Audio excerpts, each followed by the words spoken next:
우리가 이 세상을 살아갈 때 지켜야 할 것들이 참 많이 있습니다.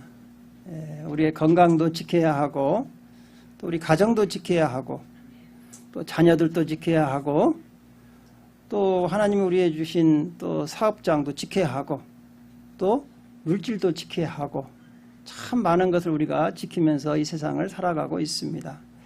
그런데 오늘 우리가 읽은 이 본문 말씀은 모든 지킬 만한 것 중에 특별히 우리 마음을 지키라고 말씀하고 있습니다. 우리 잠언 4장 23절을 같이 읽어보겠습니다.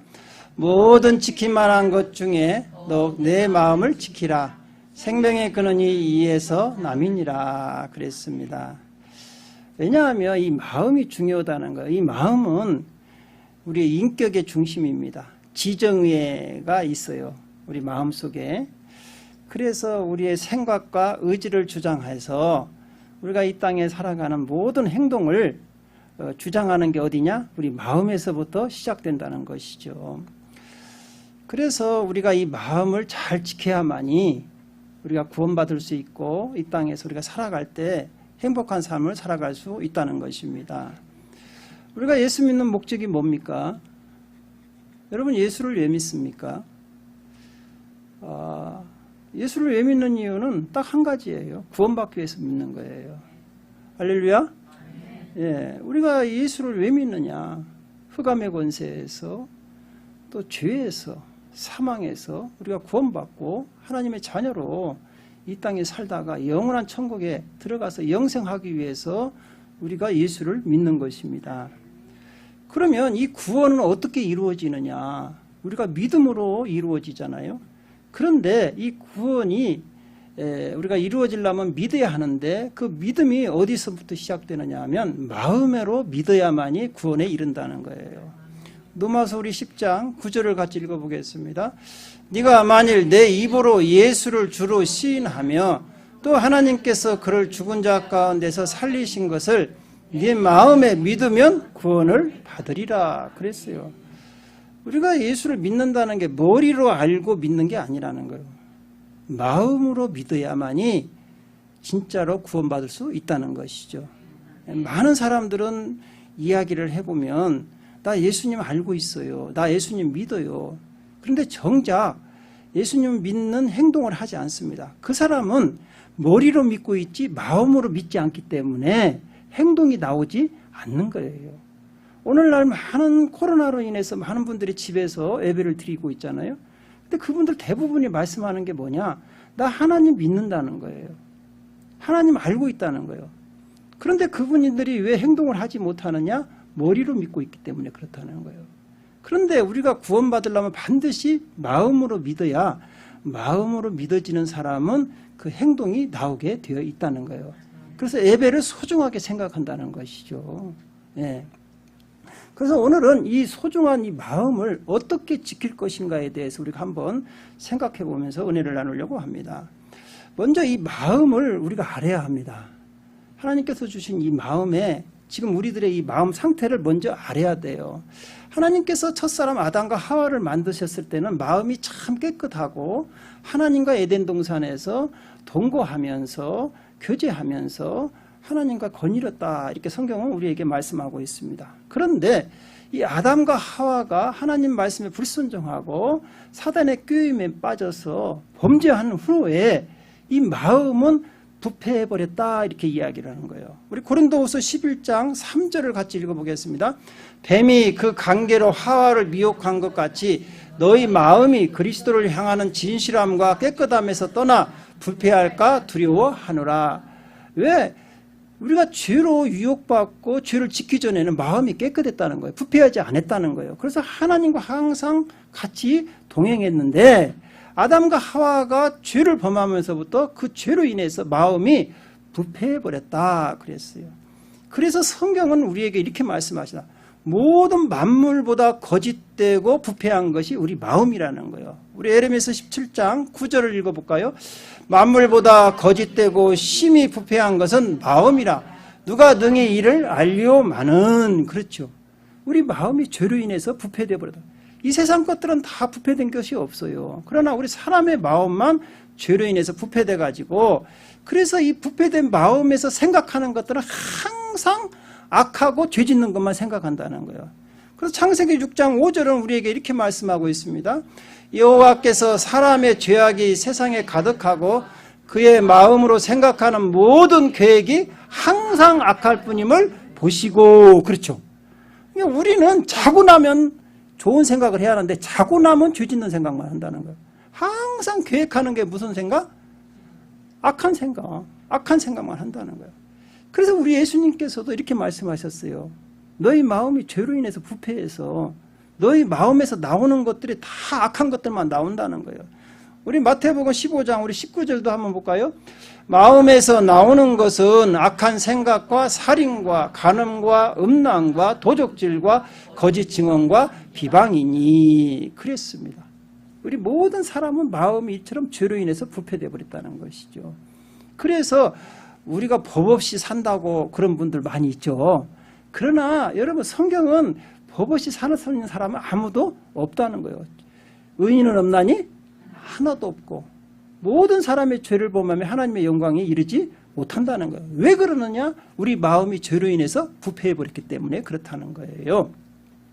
그래서 이 마음에 부패한 이 마음에 오늘 또 이 사단은 아담과 하와를 유혹했던 이 사단은 우리 마음을 계속해서 미혹하고 유혹해서 우리가 하나님을 알지 못하게 하고 또 세상 것으로 만족하며 살게 하고 있다는 것이죠. 그래서 고린도후서 4장 4절은 우리에게 이렇게 말씀하고 있어요. 그중에 이 세상 신이 믿지 아니하는 자들의 마음을 혼미케 하여 그리스도의 영광의 복음의 광채가 비치지 못하게 함이니 그리스도는 하나님의 형상이니라 그랬어요. 지금도 에덴 동산에서 아담과 하와를 유혹했던 그 사단이 우는 사자와 같이 찾아다니면서 여러분들 마음을 훔치고 있다는 것이죠. 여러분들의 마음을 아주 죄짓게 해서 하나님과 멀어지게 하고 있다는 것이죠. 여러분 예수님의 12제자가 있었죠. 다 예수님께서 3년 동안 그들을 다 가르치고 훈련시켰는데 그 중에 12명 중에서 예수님을 은 30에 판 제자가 있어요. 그 제자가 누구죠? 응? 가룟 유다잖아요. 가룟 유다. 가룟 유다는 처음에는 예수님을 팔 생각은 없었어요. 그런데 성경에 보니까 예수님을 팔 생각을 가룟 유다의 마음에 넣어준 자가 있어요. 그게 누구냐? 우리 요한복음 13장 2절을 한번 읽어볼까요? 시작. 마귀가 벌써 시몬의 아들 가룟 유다의 마음에 예수를 팔려는 생각을 넣었더라 그랬죠. 나쁜 생각을 누가 넣었다고요? 마귀가. 예수님의 제자였던 가룟 유다에게 예수님을 팔아라. 배반해버려라. 그 마음을, 그 생각을 마음속에 넣었다는 거예요. 이 마귀가 주는 이 악한 생각을 떨쳐버려야 하는데 가룟 유다는 떨쳐버리지를 않았어요. 자기 마음을 지키지 못한 거예요. 오늘날 우리 사랑하는 성도들에게도 사단은 계속해서 우리 마음에 악한 생각을 주고 있는 걸 믿으시기 바랍니다. 여러분 그 악한 생각이 올 때 이걸 떨쳐버려야 돼요. 그 마음에 악한 생각을 떨쳐버려야 돼요. 그러나 그 떨쳐버리지 못하면 어떻게 되느냐? 이 가룟 유다와 같이 사단이 그 속에 들어가 버린다는 거예요. 우리 요한복음 13장 27절을 한번 읽어볼까요? 시작. 조각을 받은 곧 사탄이 그 속에 들어간지라 이에 예수께서 유다에게 이르시되 내가 하는 일을 속히 하라 하시니라. 예수님께서는 가룟 유다의 생각에 예수님 팔 생각을 사단이 넣어준 걸 알고 있었어요. 그래서 가룟 유다에게 몇 번의 기회를 줬죠. 회개하라, 회개하라. 이 나쁜 생각을 빨리 떨쳐버려라. 가룟 유다가 회개하지 않습니다. 그럴 때 사단이 가룟 유다에게 들어가서 마음속에 들어가 버리니까 어떻게 됩니까? 행동으로 나오게 되는 거예요. 그래서 우리도 이처럼 가룟 유다처럼 자기 마음을 지키지 못하면 아무리 예수 믿는 사람이라도 우리가 악한 생각과 이 떨쳐버리지 못하면 악한 행동을 할 수 있게 된다는 거예요. 그래서 이 가룟 유다는 참 예수님께 축복받아서 선출된 사도였지만 여러분 얼마나 생애 마지막에 비참하게 그 세상을 끝내버립니까? 예수님을 팔고 그 자기가 이제 회개하고 돌아오면 좋을 건데 그렇지 않고 그 죄 때문에 가책감을 받아가지고 자살해버리잖아요. 자살해버리고 끝난 게 아니야. 죽어버리면 끝난 게 아니야.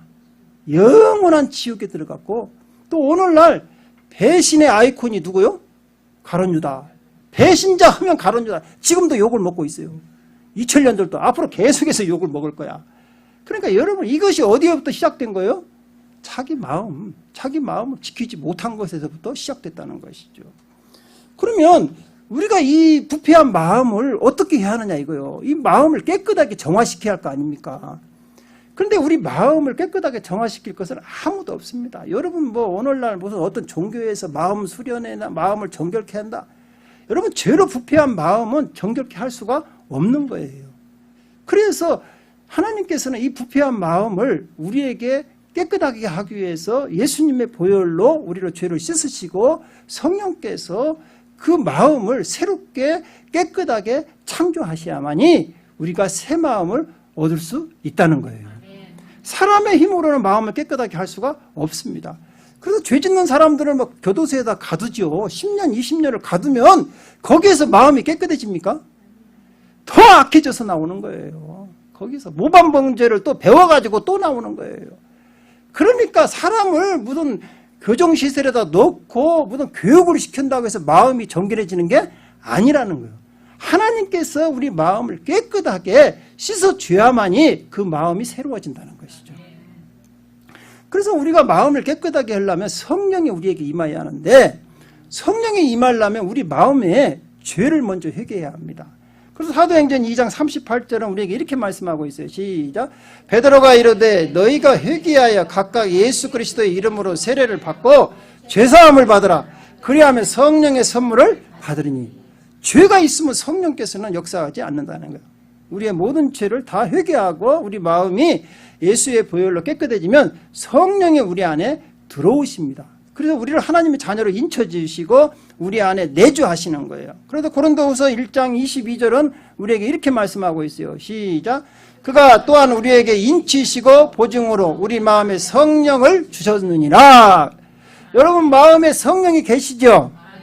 성령을 못 받으면 우리 크리스찬이 아니에요.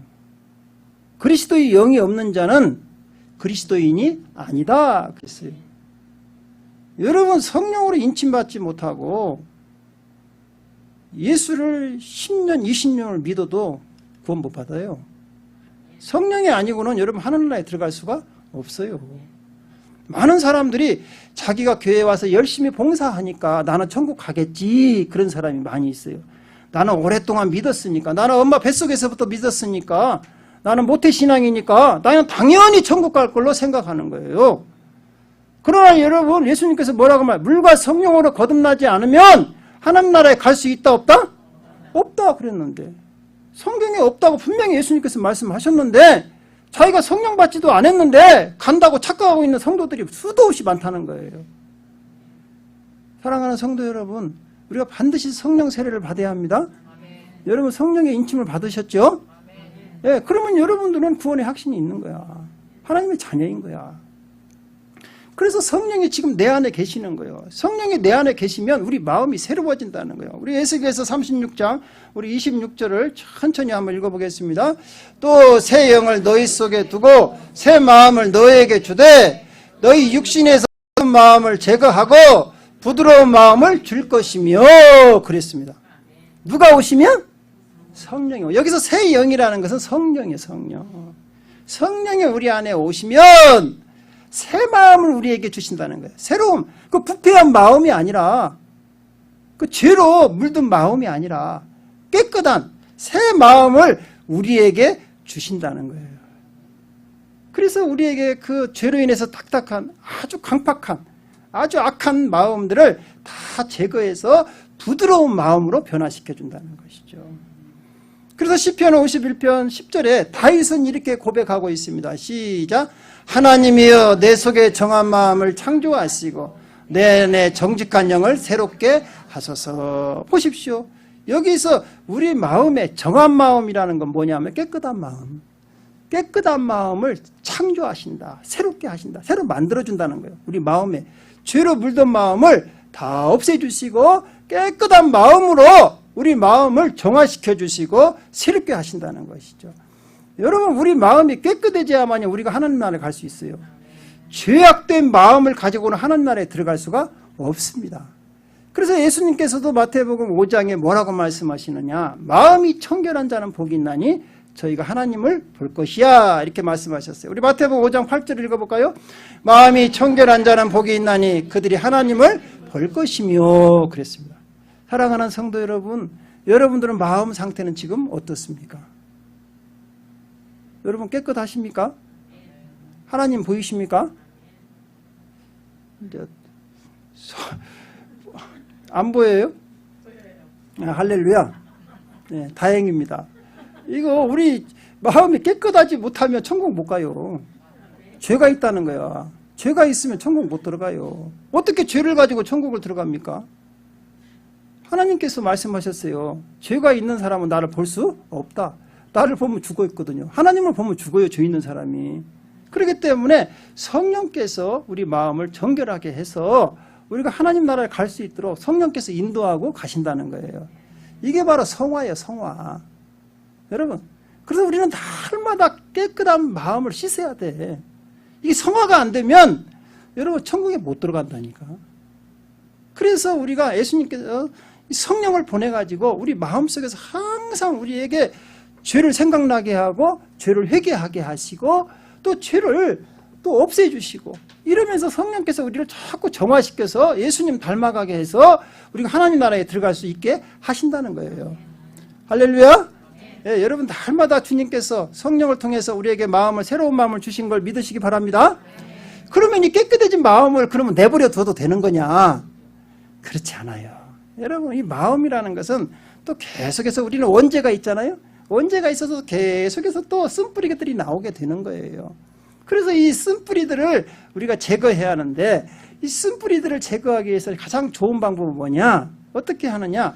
우리 마음속에 아주 깨끗한 거룩한 하나님 말씀을 심는 거예요. 그래서 시편 119편 11절은 우리에게 이렇게 말씀하고 있습니다. 시작. 내가 주께 범죄하지 아니하리하여 주의 말씀을 내 마음에 두었나이다, 그랬어요. 여러분, 성령으로 여러분 마음이 깨끗해졌죠. 이걸 방치해버리면 또 며칠 있으면 또 잡초들이 나오게 돼 있다는 것이죠. 그래서 이 깨끗한 마음을 지키기 위해서는 어떻게 한다고요? 거룩한 하나님 말씀을 심어야 돼요. 가득 채워야 돼, 마음에. 가득 채우면 잡초가 자라지 않아요. 어느 시골에 아주 현명한 농부가 있었습니다. 그 농부에게는 두 아들이 있었어요. 두 아들이 있었는데 그 아들을 데리고 잡초가 무성한 밭에 가서 보여준 거예요. 두 아들에게, 얘들아, 앞에 보이는 이 밭이 이렇게 잡초들이 많은데 이 잡초들을 제거하려면 어떻게 하면 좋겠느냐? 이렇게 물어봤어요. 그러니까 첫째 아들이, 아버지, 걱정할 거 없어요. 요새는 그 제초제가 많이 나와가지고 좋아가지고 약 뿌리면 됩니다. 약 뿌리면 돼. 그래? 그럼 둘째 아들에게 물어봤어요. 둘째 아들, 너는 어떻게 생각하느냐? 아버지, 이 제초제 뿌려서도 안 돼요. 왜? 뿌리를 캐야 합니다. 뿌리를 캐야만이 이 잡초가 나지 않을 것입니다. 그래? 그러면 너희들 둘이 그렇게 한번 해봐라. 그랬어요. 그런데 이 농부 두 아들이, 큰 아들은 막 제초제 좋은 거 하다가 막 뿌리고, 이 둘째 아들은 다 그 막 잡초에 뿌리까지 다 캤는데, 한 달 정도 되니까 다시 가보니까 어때요? 다시 잡초밭이야. 다시 잡초밭이야. 안 되는 거예요. 그래서 이 두 아들이 포기를 해버립니다. 우리는 할 수 없습니다. 그때 이 아버지는 그래 알겠다 하고는 이제 아무 말씀을 안 하시고 이 아버지는 다 농사를 칩니다. 거기다가. 그리고 1년 후에 두 아들을 초청을 하는 거예요. 두 아들이 딱 아버지가 이제 같이 나가서 보니까 그렇게 무성했던 잡초바가 무성했던 그 밭에 누런 보리가 칵 열린 거예요. 가득 찬 거예요. 깜짝 놀란 거예요. 아버지, 이게 잡초밭 맞습니까? 그래, 잡초밭이었어.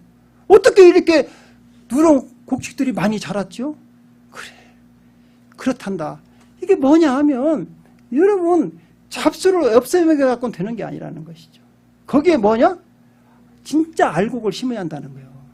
그래서 우리 마음도 마찬가지. 우리 마음에 계속 쓴뿌리만 캔다고 되는 게 아니라는 거예요. 깨끗하게 뭐 제초약만 뿌린다고 되는 게 아니라는 거예요. 여러분 예수님의 보혈로 날마다 씻어도 계속 나온다니까. 그러면 어떻게 하느냐? 우리 마음에 거룩한 하나님 말씀을 심어야 한다는 거예요. 이 말씀이 힘있게 자라면 잡초가 자랄 수 없다는 거예요. 할렐루야? 예, 그게 킥포인트라는 것이죠. 그래서 이 아들들이 깊이 깨달은 거예요. 마찬가지 영적으로 주는 의미가 뭐예요?